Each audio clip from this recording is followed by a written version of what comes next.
Okay, so about a week ago, I did a report on Washington, D.C. In that video, this so called expert claimed that a stronger military presence in D.C. would actually be a positive thing for tourists. Yeah, I have no idea what to say to that. But let's take another quick look at it in case you missed that video. We think this will be a boost for tourism. The additional law enforcement presence, I think, gives comfort to a lot of folks and makes them feel more comfortable spending money in the district. And the fact that they actually labeled him as an expert makes it even worse. Today, I have an update from Washington, D.C., plus a couple new reports, one out of Sin City and a quick one out of Vermont. Before we start, today's backdrop comes from Laura, who visited Moose Factory near James Bay in Ontario. I'll admit, this is the first time I've actually heard about Moose Factory, but the photos I'm getting from the community is definitely helping me learn more about my own country. So thank you, Laura, for sending this one in. Oh, and make sure you stick around to the end. I have another Canadian business I want to highlight to our community. And if you have a puppy or a dog, you'll definitely want to catch this one. All right, let's get into the updated report from Washington, D.C. What are the biggest areas of concern here? What exactly do officials plan to do? Yeah, well, this is a big revenue driver for the district. Last year, tourism generated a record $11.4 billion for DC's economy. Officials are saying that they're forecasting a 5% decline in international tourism this year. Now, they have this plan. They're building on a marketing campaign that they say has been successful, which we will show you. But first, I want you to hear from the president and CEO of Destination DC, who ties this to the federal takeover. Never have we been in a space whereas the leader of our country in our backyard is giving a false sense of what Washington has to offer as a city. Is anyone else tired of hearing the word marketing? If you're trying to lure international tourists back to your district, no amount of marketing is going to work. Not even handing out free stuff is going to work. Canadians have already shown that we cannot be bought, we can't be bribed, and we're not going to be lured back to your country. And with every month that passes, the more garbage that comes out of your president's mouth, the further away you'll be from ever getting international tourists back.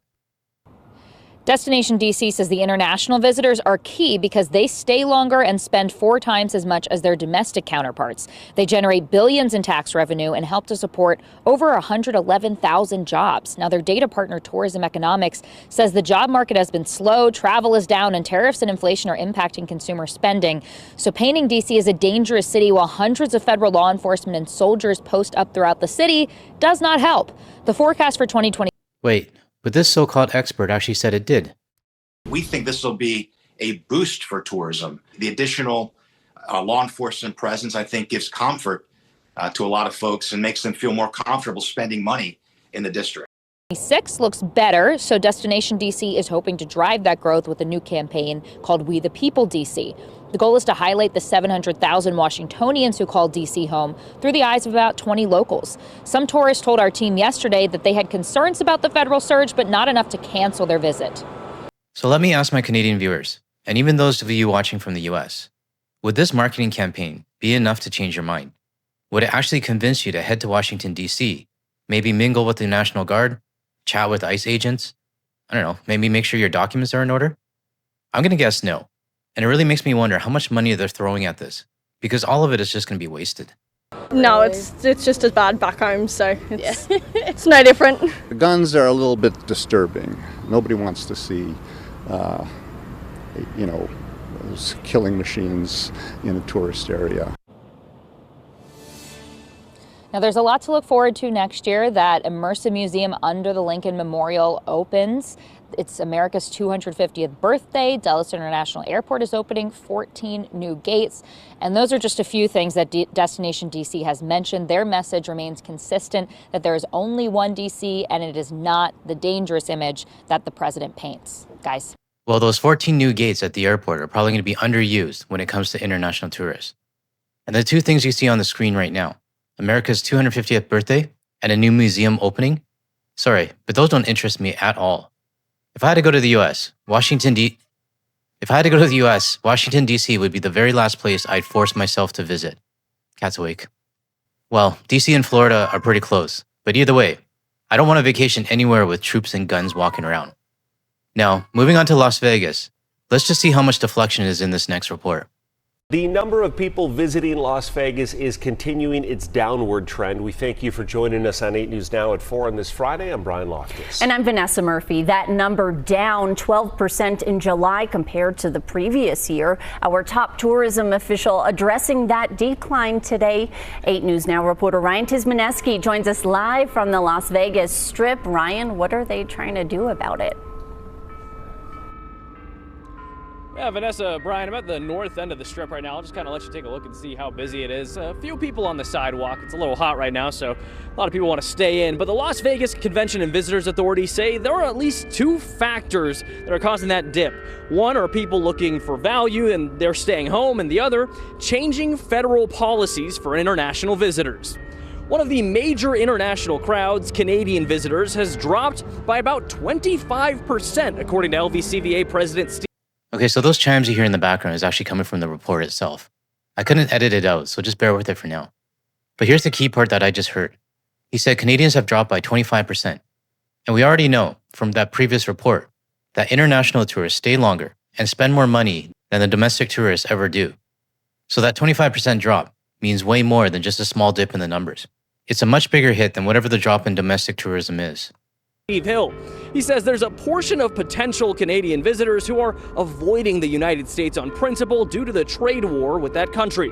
To try to remedy the drop, Las Vegas is partnering with different Canadian airlines, launching flight and hotel packages, and they've even started a contest for Canadian travel agencies. Now, outside of Canada, Hill says other countries are facing financial hurdles that they did not have to face before, particularly countries like Mexico that are not a part of the visa waiver program. You know, if you got a family of four and you want to get a visa to come to the United States, it's going to cost you about $1,150. And that's reason enough for a lot of families not to come. And wow, sounds like a pretty dumb move by your president. And I really wonder how this is going to affect the FIFA World Cup in your country. Whenever there is a World Cup, fans are pretty hardcore. They'll do whatever it takes to fly to the host country and cheer for their team. But this is the big problem here. Many of those countries aren't on the visa waiver program. So these new fees are going to be a huge roadblock for fans who want to go. And on top of that, ICE says hello too. On top of that, it takes a long time to clear the visa process in those non-waiver countries. Hill says he's spoken with the congressional delegation and the U.S. Travel Association to advocate for change, and says they've done a great job working with the administration on these topics. Now, for visitation numbers for people inside the U.S., it's a different story. A lot of people are trying to save money and think coming to Vegas isn't a good idea because the value is so high. So I asked Steve Hill what he would say to those people, and you'll hear the answer from him within the next half hour. But I'm going to send it back to you, reporting live from the north end of the Las Vegas Strip. Ryan Tizmaneski, 8 News Now. Ryan, thank you. Steve Hill says the LCVA has new initiatives to bring people back and will be announcing them soon. As someone you're trying to lure back with marketing and promos, let me give you my answer now. It's a hard no. You could give me a free flight, and I still wouldn't go. Now, that same official we just heard from did another interview, or at least did some more gaslighting with a different news station. Let's hear what he had to say. Visitation to the valley remains down. A new report from the LVCVA shows that trend is slowing down, and officials remain optimistic for a rebound. When you do real math, Las Vegas is a bargain. The City of Luck is running short on visitors. That's according to a new report from the Las Vegas Convention and Visitors Authority, which says visitor volume in July decreased 12% year over year, with a little more than 3 million people coming to the city. We're going through a downturn, and we're not happy to be going through a downturn. From parking costs to resort fees, and even one hotel being accused of charging $26 for a water bottle. Okay, that's ridiculous. $26 for a water bottle? When you can probably walk down to the CVS nearby and grab it for under $5. Vegas is expensive. No one's denying that. But calling it a deal, like that Vegas official just did, it's not even close. Many believe Vegas is losing its shine because it's too expensive. The president and CEO of the LVCVA says he doesn't agree. The idea that generally Las Vegas is not a value, that it is overpriced. I don't think our customers are doing math when they are concerned about a specific issue. They're expressing concern about that specific topic. That tends to then move into a narrative around Las Vegas is expensive or Las Vegas is not a value. But if you actually do the math on that, that's not accurate. And he says Las Vegas continues to be a competitive market. Some operators on the Strip have even eliminated those parking and resort fees, something Hill says is a good way to bring in more visitors. But once they're coming, the properties battle to get them to stay at their place, to get them to eat in their restaurants, to get them to experience what they are offering at their properties. And that competition is beneficial for everybody involved. These tourist officials sound like used car salesmen. They'll just say whatever they need to say to make the sale. And hey, I'm sorry if I offended anyone out there who is actually a used car salesman. But here's my point. The guy just went on for about 30 seconds straight, basically saying nothing, trying to spin the cost of Las Vegas like it's no big deal. I'm going to end this one here, because after that, he just claims that the fall and winter is when everything will magically turn around for Las Vegas. And to me, that's complete bullshit. Now let's take a quick look at this short report coming out of Vermont. Well, in just a few weeks, thousands of people will be coming to Vermont and northern New York to see our fall foliage. But after a drop in Canadian tourism this summer, some people are worried. Vermont's governor, however, is not. During his press conference yesterday, he said the number of visitors to our state parks over the summer gave him hope. And while there may be a drop in Canadian tourism, he says new people are coming from other states. We'll see what happens, but I'm hopeful because, again, the state parks data showed us that we turned it around and we're actually exceeding what we saw last year in terms of some of the visitation to the state parks. Now, Vermont is still committed to repairing our relationship with Canada. The Agency of Commerce says they're hoping to host a delegation in the Northeast Kingdom next month. Now, I might be completely wrong here, so let me know if I am in the comments. But this state park data as a benchmark for the tourism just doesn't make sense to me. Sure, you might have people visiting the state parks, but how much can you actually spend there? It's not like there are restaurants or retail shops or anything in the park. If you really want to measure your tourism, you should be looking at your hotel numbers, restaurant revenue, and retail sales. And we already know how this is going, because plenty of Vermont restaurants, bars, shops, and even hotels have all said they're down. So let me know in the comments, am I off base on this one? As for the delegation, save your money.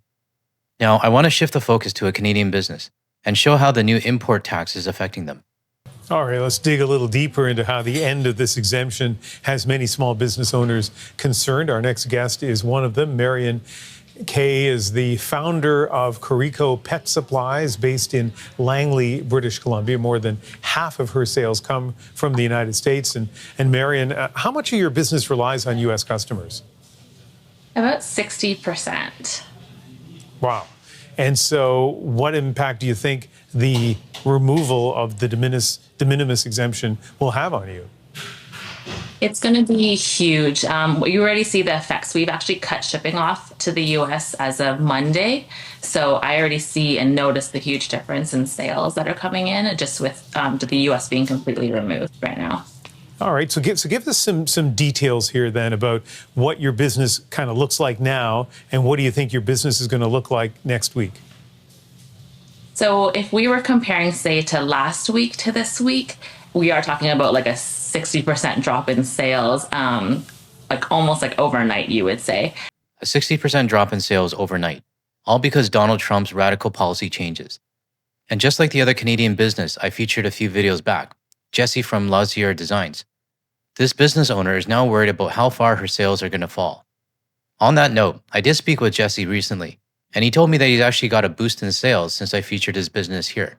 So thank you to the community for stepping up and supporting a Canadian business. Let's keep going. It is a big shock, but we have gotten some Canadian support this week, which we're so appreciative of. But that's something that we definitely need to focus on moving forward. Otherwise, next week could look just as bad. So, some businesses in Canada have been talking about trying to split the difference or maybe even absorb the difference in cost. I'm sure you've thought about those things. Where have you landed? Looking at the numbers, I just don't think it's possible. I don't see any American consumers wanting to purchase knowing how much the cost will be when they see it at checkout. The way that it looks like it's working is if we are to ship from Canada, we are going to have to include that duty payment in our checkout prior to them making a purchase. It's something that has to be prepaid in advance the way that it's set up. Otherwise, it's possible that U.S. Customs will just reject the package and send it back to us. And with that in mind, I don't think any U.S. customer is just going to be willing. It just won't be a competitive price anymore. Wow. How do you feel about all of this? It's certainly very challenging and stressful, probably the most stressful thing that I run into since running this business since 2018. There's always challenges, but this is probably the biggest one. Yeah, and so you touched on this already, but explain to me what's next. How do you think your business is going to look in let's say 2 months' time? Unless we make some drastic changes in terms of marketing or advertising that we are Canadian, we are shipping from within Canada to all of our Canadian customers and leveraging those relationships. Otherwise, it could really be the end. I don't know about in 2 months' time, but definitely in the future if things don't change drastically from this point on. Okay, I'm going to end it here. The CBC interview is actually quite long, so I'll leave a link in the description if you want to watch the full story. But as you can tell, this import policy change is going to hurt Marion's business and plenty of other businesses around the world, all because one erratic person in the White House. I really feel for these businesses that are going to be affected. So if you have a dog and want to support Marion, her company website is www.carico.com. I'll leave a link in the description as well. Now, I want to make it clear. None of these Canadian businesses I have featured here pay me or give me a commission or a kickback or anything. In fact, some of them I've never even spoken to. But on a related note, the creator of the Canada list did reach out to me recently to thank me because they noticed a bump in traffic after I mentioned them on this channel. The reason I do this is simple. I want to support Canadian businesses, and with the community we've built here, I know a lot of you want to do the same. So if you or someone you know would like to support Marion's business, check out the link in the description. If you found this video helpful, hit the like and subscribe button to help get this message out to more people, and also share it with your friends as well. If you're still here and you want to see more of my videos or listen for cats, check out the other videos that are popping up on your screen now. Thanks for watching, and I'll see you in the next one.